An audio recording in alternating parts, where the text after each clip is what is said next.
네, 다 찾으신 줄로 알고 함께 읽으시겠습니다. 아내들아 남편에게 복종하라. 이는 주 안에서 마땅하니라.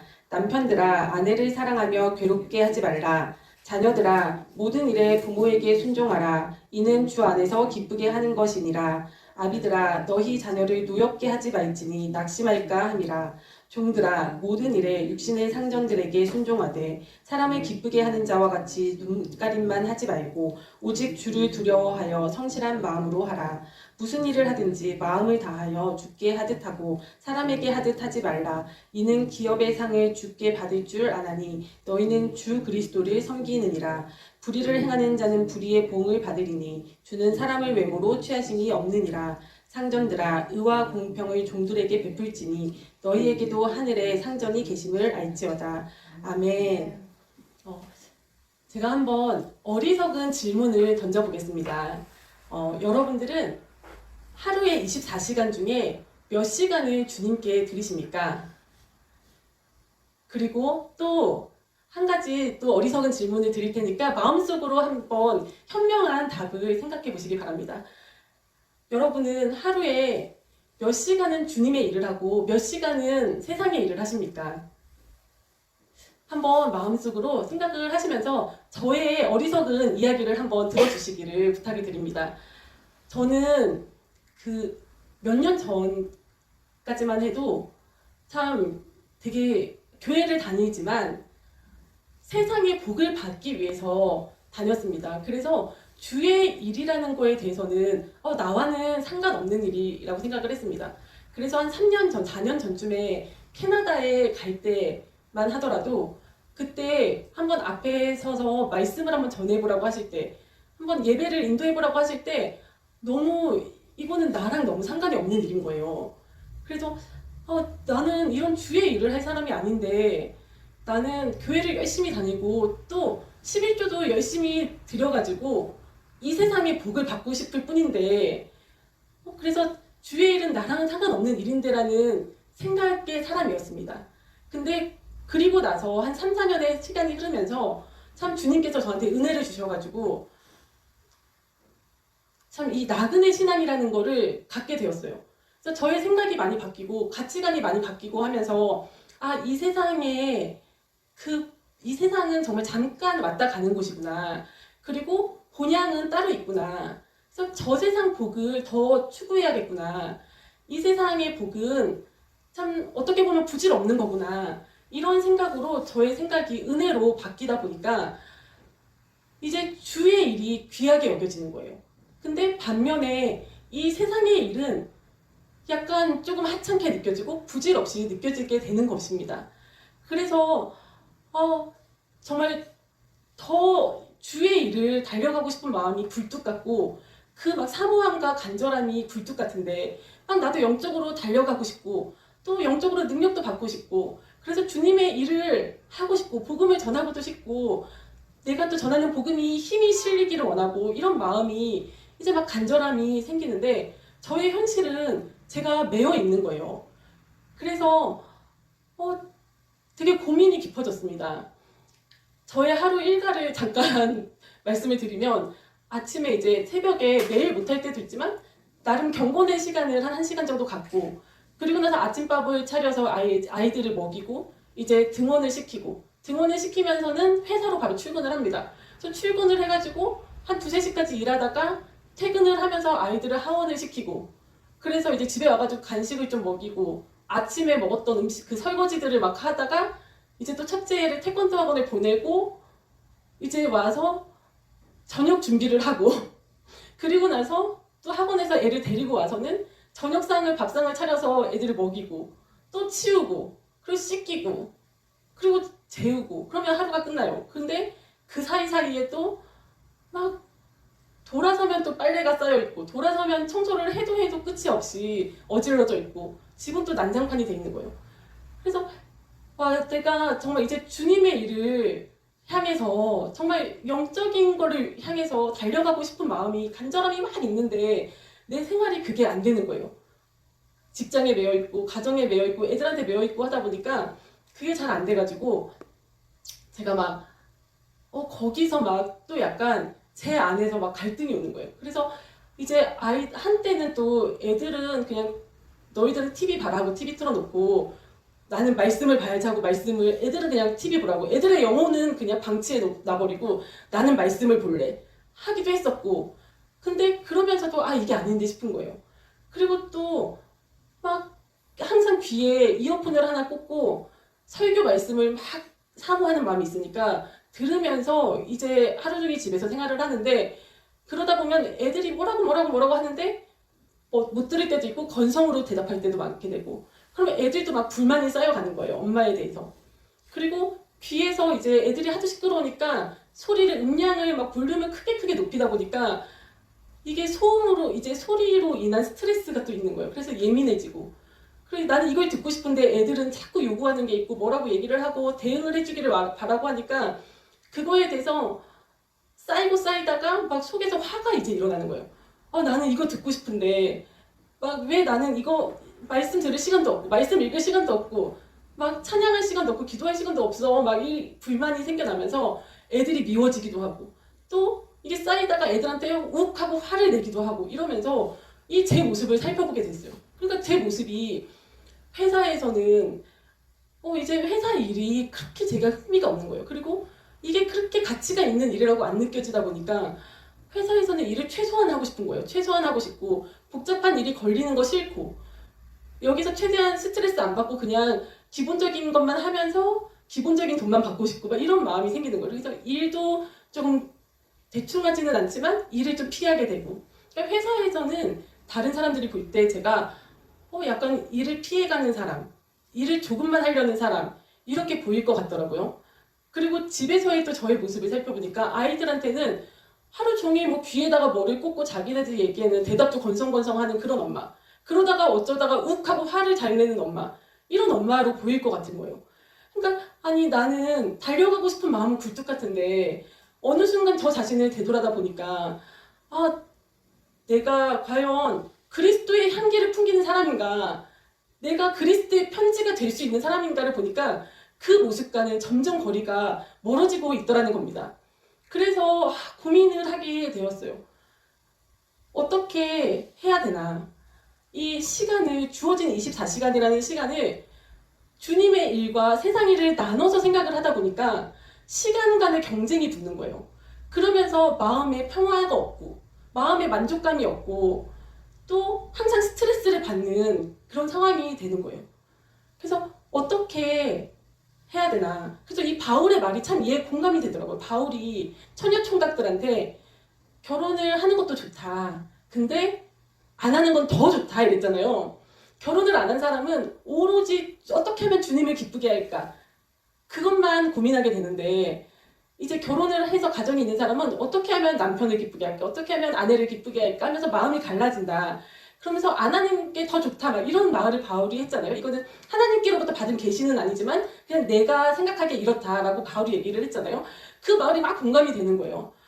그래 진짜 독신도 좋겠구나. 독신이면은 내가 정말 더 주님 앞에 달려갈 수 있을 텐데 이런 마음도 들면서 근데 이미 저는 결혼을 했고 애들도 둘이나 있고 이 주어진 나의 상황 속에서 어떻게 하면 이 갈등을 내가 해결할 수 있을까 이 고민을 참 상당히 오랜 시간 하고 있었습니다. 근데 제가 지난주에 어떤 간증을 듣게 됐어요. 본죽이라는 프랜차이즈를 아시잖아요. 뭐 어디 가나 동네마다 다 있잖아요. 근데 이 본죽의 대표가 이제 자기 간증을 하는 거를 듣게 됐는데 이 여자분이더라고요. 여자분인데 원래 다른 사업을 했었대요. 근데 원래 가난했었는데 다른 사업을 하면서 굉장히 돈을 많이 벌게 되었대요. 근데 교회를 다니고 있었는데도 그때 이제 11조도 안 했고 뭐 이제 좀 자기 욕심에 자기 탐욕에 점점 이제 강남으로 이사를 하게 되니까 더 점점 눈이 높아지고 탐욕이 끝이 없더라는 거예요. 근데 이 IMF를 만나서 그 사업이 쫄딱 망했대요. 그래서 어느 정도냐면 정말 매일매일 빚쟁이들이 빚독촉을 하러 쫓아오고 정말 도망을 다니는 그런 신세까지 됐다는 거예요.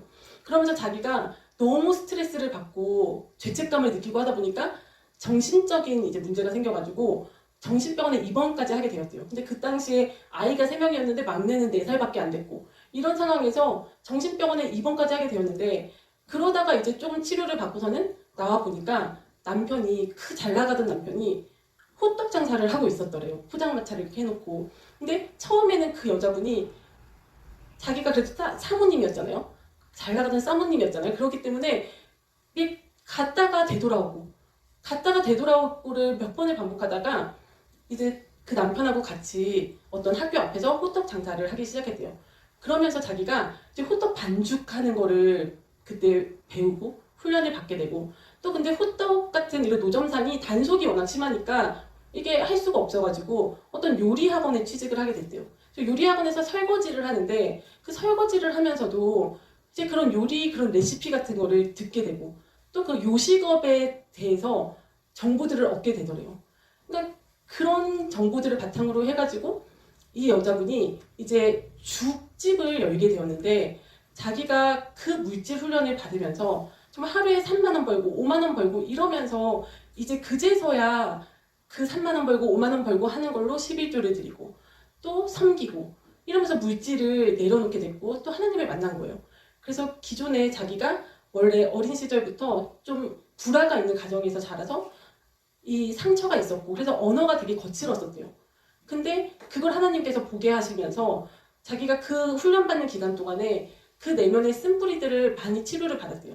그리고 하나님과 가까워지고 그러고 나서 이제 하나님의 시선을 갖게 되니까 옛날 같았으면 맨날 부정적인 말만 하고 막 원망하는 생각만 하고 남 탓만 하고 이런 성향이었기 때문에 옛날에 자기 성품 같았으면 죽집을 할 생각을 안 했을 거예요. 왜냐면 그 당시에는 죽은 집에서 끓여 먹지 누가 죽을 사 먹냐 이런 인식이 있던 시대였대요. 그 뭐 십몇 년 전만 하더라도.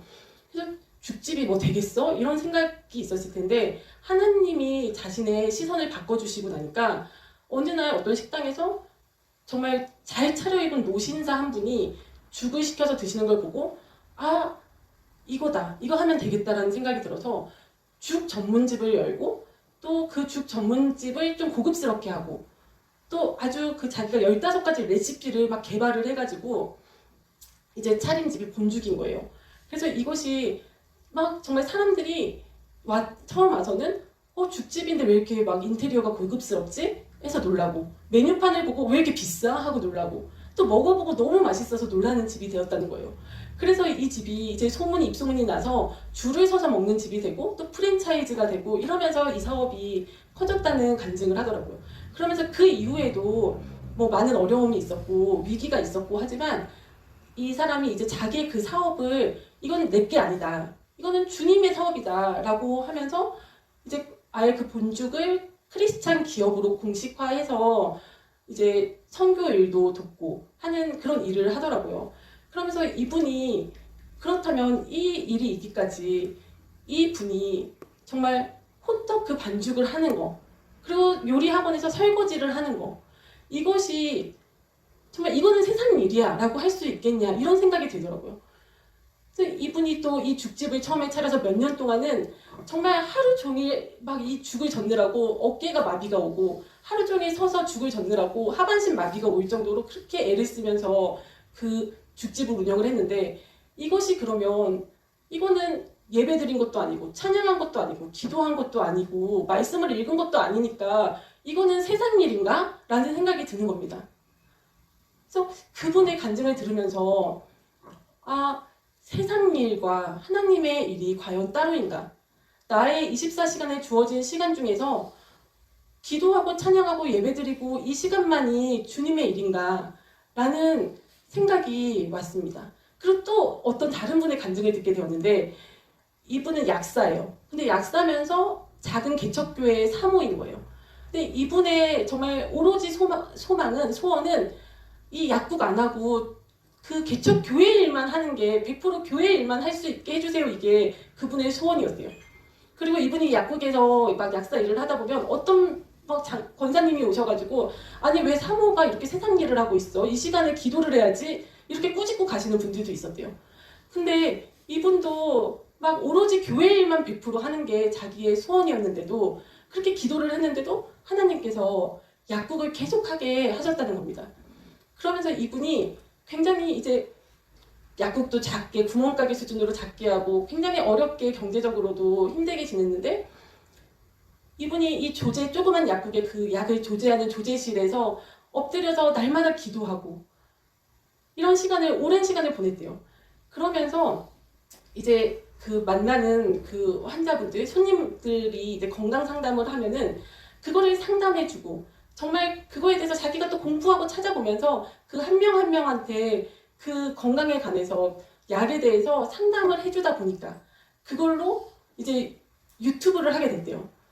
왜냐면은 이 약국을 찾는 손님들이 버스 정류장 앞에 약국이 있는데 막 자기가 어디가 아프고 막 이런 얘기를 실컷 하다가 버스가 오면은 나가버린다는 거예요. 그래서 자기가 이제 대답을 해주려고 하는데 이제 손님들이 나가버리니까 버스 왔다면서 이제 유튜브를 만들어서 그 손님들한테 전화번호가 있으니까 요걸 참고하세요 하고 링크를 보내주는 그런 용도로 유튜브를 만들어서 이 운영을 했는데 이것이 또 대박이 난 겁니다. 그래서 이 사람이 자기 이름을 건 브랜드까지 만들었더라고요. 그래서 이 사업이 참 소위 말해서 대박이 나게 됐는데 뭐 대박이 나고 안 나고 이런 거를 떠나서 그러면 이 약사분의 그 약국에서 있었던 그 시간 그리고 이 약사분이 그 손님들을 대하면서 상담해주고 했던 그 시간은 그냥 세상 일인가?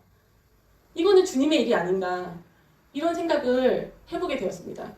그래서 제가 드리고 싶은 결론적인 말씀은 우리가 정말 주님을 영접하고 정말 성령님께서 우리 안에 와 계시고 우리가 새 사람이 되었잖아요.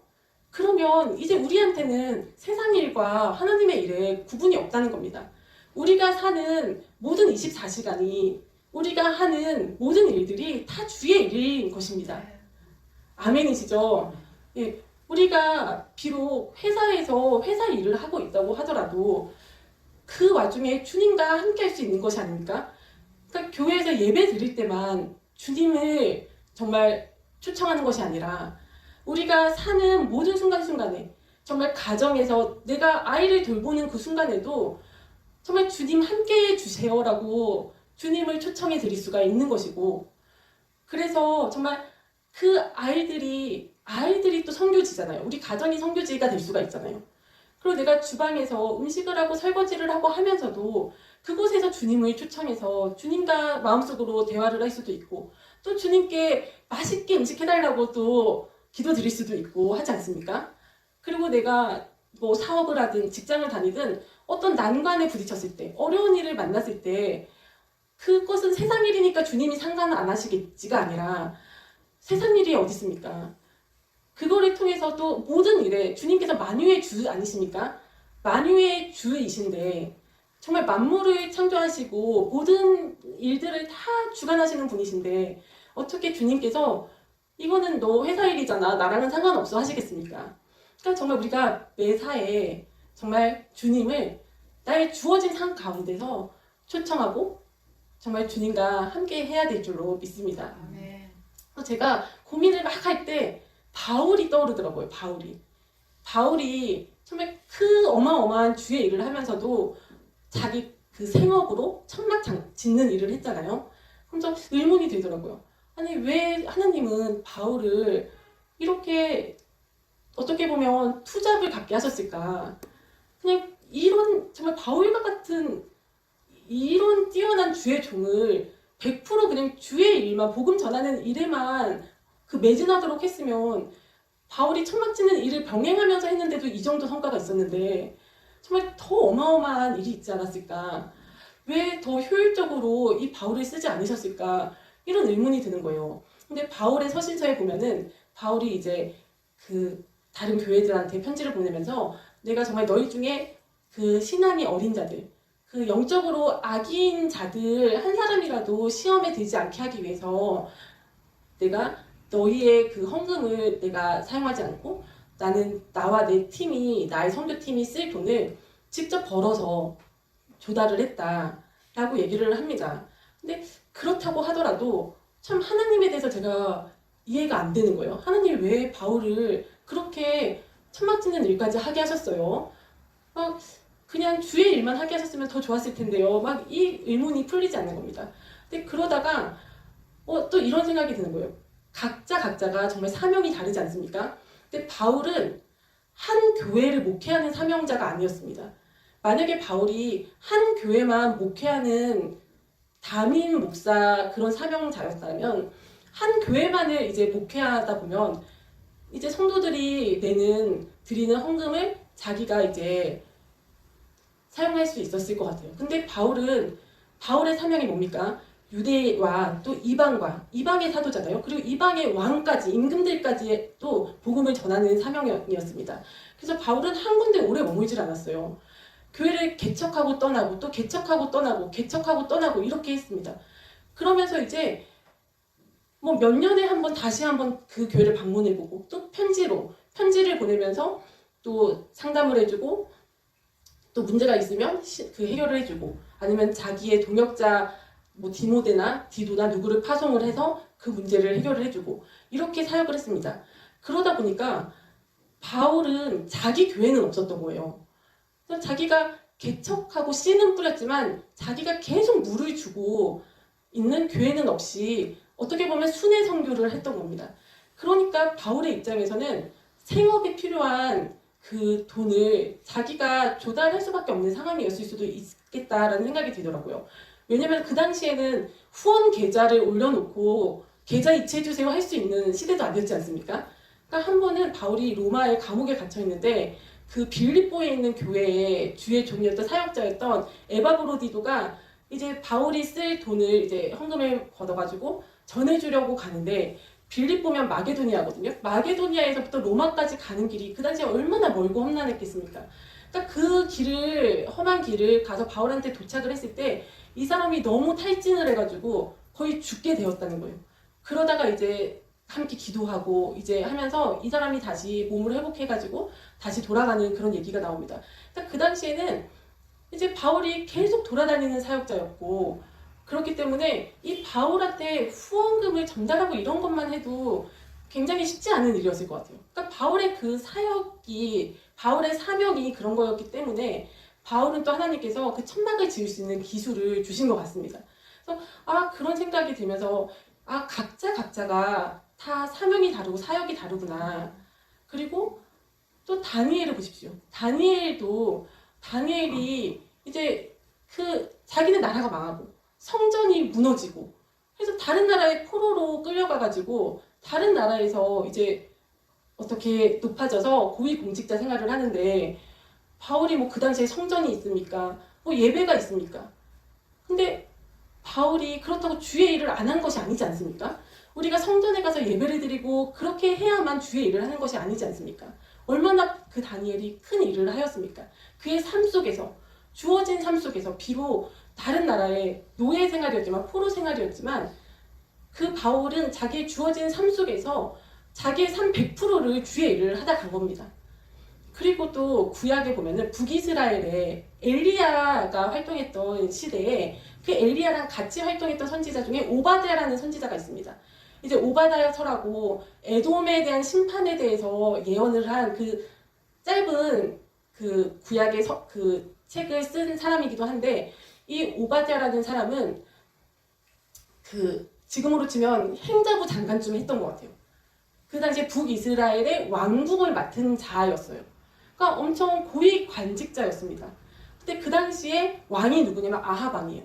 왕비가 누구냐면 이세벨이에요. 가장 악하기로 소문난 가장 하나님을 대적하고 바알을 우상을 숭배했던 아합과 이세벨 밑에서 그들을 섬기며 산 거예요. 이 오바댜라는 선지자는. 근데 이 사람은 여호와를 지극히 경외하던 자라고 나와 있습니다. 근데 이 사람이 얼마나 힘들었겠어요. 이 사람이 자기는 여호와를 지극히 경외하는 자인데 이 악한 왕 아합과 이세벨 밑에서 그들을 섬기면서 사는 그 삶이 얼마나 마음의 갈등이 있고 힘들었겠습니까? 정말 다 내려놓고 정말 엘리야한테 가서 그냥 같이 사역합시다 하고 싶었을 것 같아요. 나 이 세상 일, 뭐 세상 권력도 필요 없고 세상 명예도 필요 없고 돈도 필요 없고 정말 밥 안 먹여도 줘도 좋으니까 엘리야 선지자님 저도 같이 사역합시다. 제가 엘리야 선지자님을 밑에서 모시겠습니다. 아합과 이세벨 왕 밑에서 일 못하겠습니다. 이러고 싶었을 것 같아요. 당장이라도. 근데 그는 또 그의 사명이 있었던 거예요. 그가 한 일이 무엇이냐. 이 오바댜서라는 책을 쓰기도 했지만 이 아합과 이세벨이 여호와의 선지자들을 다 죽였어요, 그 당시에. 근데 이 오바댜가 몰래 여호와의 선지자 100명을 숨겨줍니다. 50명씩 동굴에 나눠서 숨겨주고 그들한테 먹을 것과 물을 계속 공급을 해주는 일을 하거든요. 그러니까 이 오바댜는 그 하나님께 그 사명을 받은 거예요. 그렇기 때문에 그는 그 자리에 정말 있어야 했던 사람인 겁니다. 그러니까 때로는 우리가 참 이해가 안 될 수도 있는 것 같아요. 그러니까 저도 다 다르시잖아요. 어떤 분은 정말 자기의 전 시간을 정말 뭐 풀타임으로 정말 사역을 하시는 분도 계시고, 또 어떤 분은 세상에서 어떤 일을 하시면서 또 어떻게 보면 파트타임으로 사역을 하시는 분도 계시고, 또 어떤 분들은 정말 주님의 종인데도 세상 일을 하시는 분들이 있어요. 우리 그냥 세상 사람들의 눈으로 볼 때는 세상 일을 하시는 분들이 있어요. 근데 각자의 하나님께서 부르신 소명이 다르고 그 사역이 다르기 때문에 그 각자의 주어진 자리와 상황이 다른 것입니다. 그렇기 때문에 우리가 막 나는 벗어나고 싶어 막 이럴 때가 있잖아요. 나는 나의 이 삶의 자리에서 벗어나고 싶어요, 하나님. 막 이럴 때가 있는데 이 주어진 삶의 자리가 어떻게 하나님께서 허락하지 않으셨으면 우리가 이 자리에 있겠습니까? 그러니까 뭐 언젠가 때가 되면 주님께서 떠나라, 옮겨라 하실 때는 옮기면 되고 떠나면 됩니다. 근데 그 전에 정말 주님께서 주어진 그 상황 가운데 주어진 자리에 우리를 놓아주셨을 때는 여기에서 하나님께서 나를 부르신 뭔가 목적이 있으시구나. 여기에서 내가 해야 될 사명이 있구나. 직장도 선교지가 될 수 있고 가정도 선교지가 될 수 있습니다. 그래서 제가 정말 깨달은 바는 나의 삶이, 나의 시간이, 내게 주어진 시간이 정말 모두 다 하나님의 것이라는 겁니다. 내가 어떤 일을 하건 무엇을 하건 누구와 함께 있건 우리가 바울이 먹고 마시는 것조차도 주님을 위해서 하라고 하지 않았습니까? 그러니까 우리의 모든 정말 시간이, 우리의 모든 삶이 정말 다 주님 것이라는 것을 깨닫게 되었습니다. 그래서 정말 주어주신 그 자리에서 정말 이것이 세상 일이야, 이거는 주의 일이야, 이거 나눌 것이 아니라 온전히 나의 삶을 다 주님 앞에 드릴 수 있는 우리 모두가 되었으면 좋겠습니다. 네. 네.